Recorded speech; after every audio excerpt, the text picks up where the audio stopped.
Ayelet Shaked, thanks for joining me on UpFront. Your Prime Minister, Benjamin Netanyahu, claims to believe in a two-state solution to the Israel-Palestine conflict. Do you believe in a two-state solution? My personal view is different from the Prime Minister. I don't think it's a valid solution right now. We tried this solution once when we withdraw till the last inch from Gaza Strip. We got only terrors.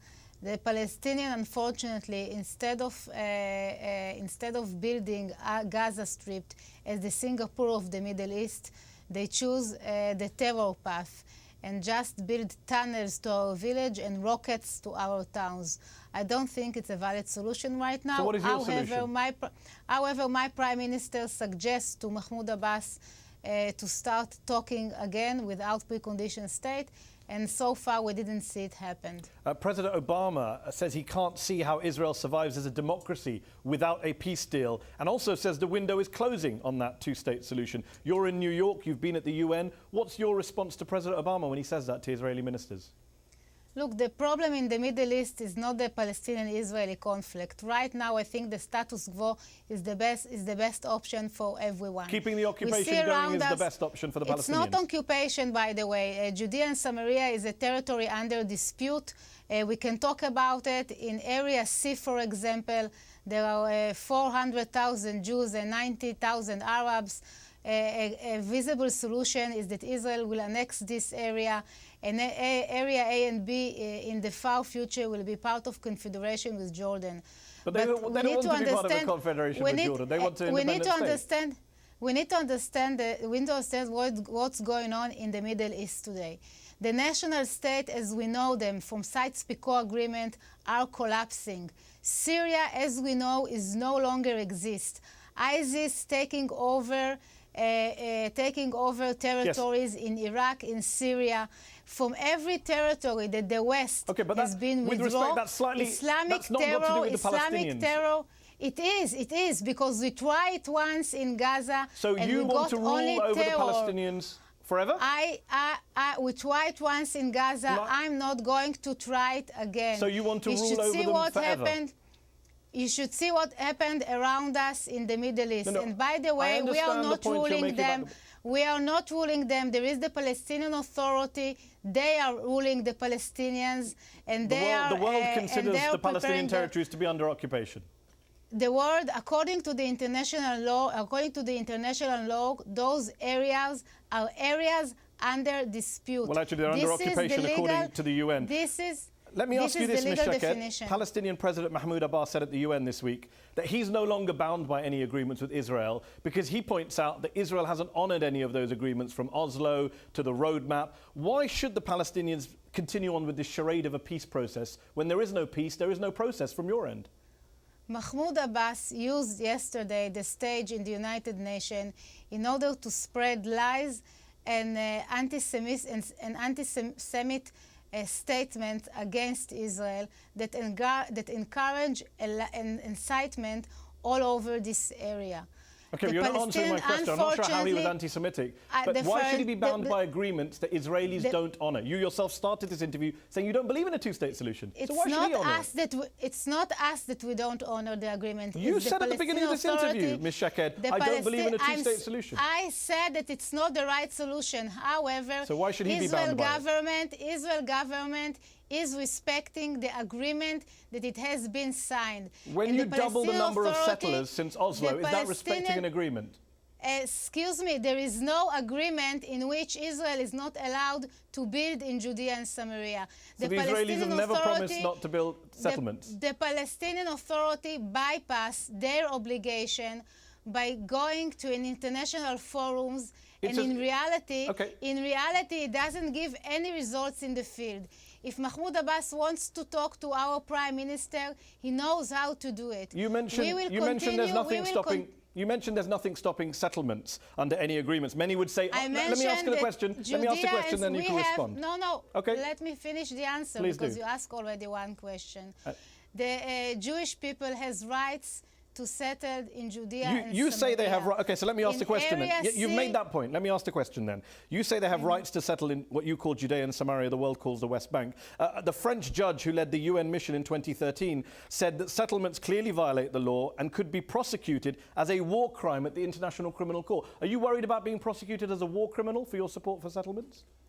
Of course not. As I said, Mahmoud Abbas chose to go to the ICC and choose to attack Israel in those forums, although we have absolutely historical rights. That's not what the French judge who ran the UN inquiry said. Listen, it depends who you ask, and it depends which judge That's you ask. Convenient. By the way, you know that in Judea and Samaria, Jews are living next to Palestinians in area where they live together. You say it depends which judge you ask. I mean, the International Court of Justice, various lawyers, the UN Secretary General, they all agree that these are occupied territories and you can't build settlements on them. But let me talk to you about law in Israel. You're the Justice Minister in Israel. You changed the law this summer to allow, I think, up to 20 years in prison for Palestinian stone throwers, who you call terrorists, if they throw stones. Sorry. You have a mistake. It's not Palestinian. It's every citizen that's throwing stones on a car can sit and can get up to 20 years in prison. And by the way, so will you be prosecuting Israeli settlers who throw stones and carry out price tag attacks, who burn orchards, carry out acts of vandalism, burn babies even? Of course, the law is the same law for everyone. Just 2 weeks ago, in our New Year Eve, Alexander Lavlovich has been murdered by Palestinians who threw stone on his car. And no one's defending that. I'm asking for. You say that everyone should be treated equally. Can you tell me? Everyone should be treated equally. Can you tell me every murder? Just a second. Every murder, it doesn't matter if he's a Jewish or a Muslim, should sit in jail for the rest of his life. Okay. Well, on that basis, can you tell me then how many cases of settler violence between 2000 and 2011 resulted in an indictment? Excuse me, there is every case, you know, we investigate every case. No, that wasn't my question. How many cases resulted in an indictment? I don't know the numbers, and I don't know, and I don't. 1 in 10, Ms. Shaked. 1 in 10 cases of settler violence resulted in an indictment. 1 in 10. How many Palestinians got arrested? But I can tell you that we investigate. Is 1 in 10 a good statistic for you? It doesn't. I don't know the statistics, but I can tell you it's 1 in 10 cases of settler violence between 2000 and 2011 resulted in an indictment. 9 out of 10 didn't. That is not an equal treatment of law.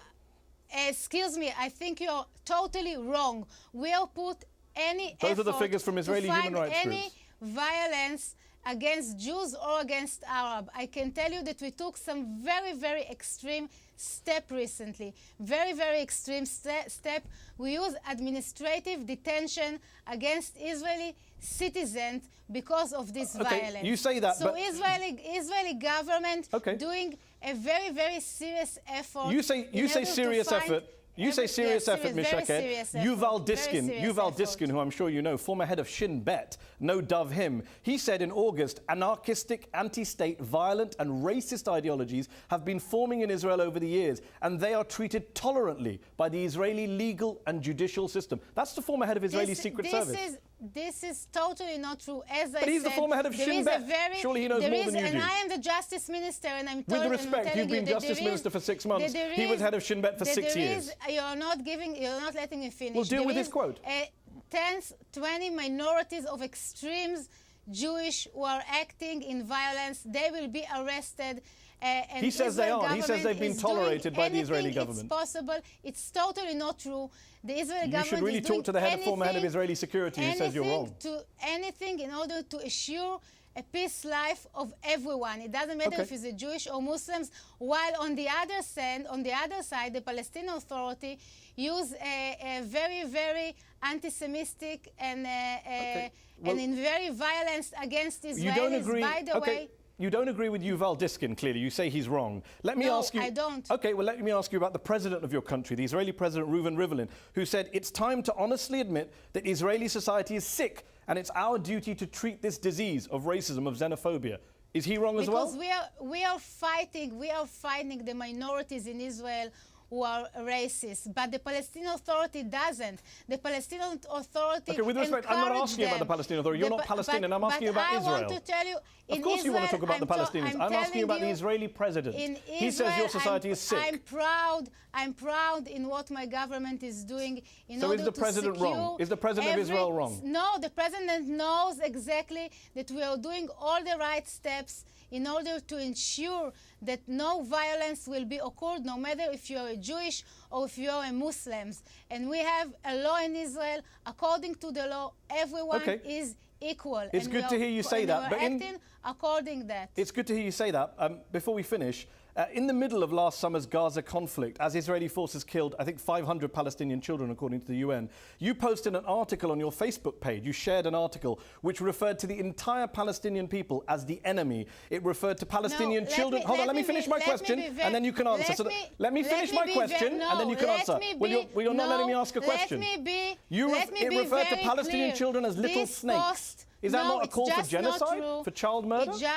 It's just not true. It's a totally lie and something that went out of context.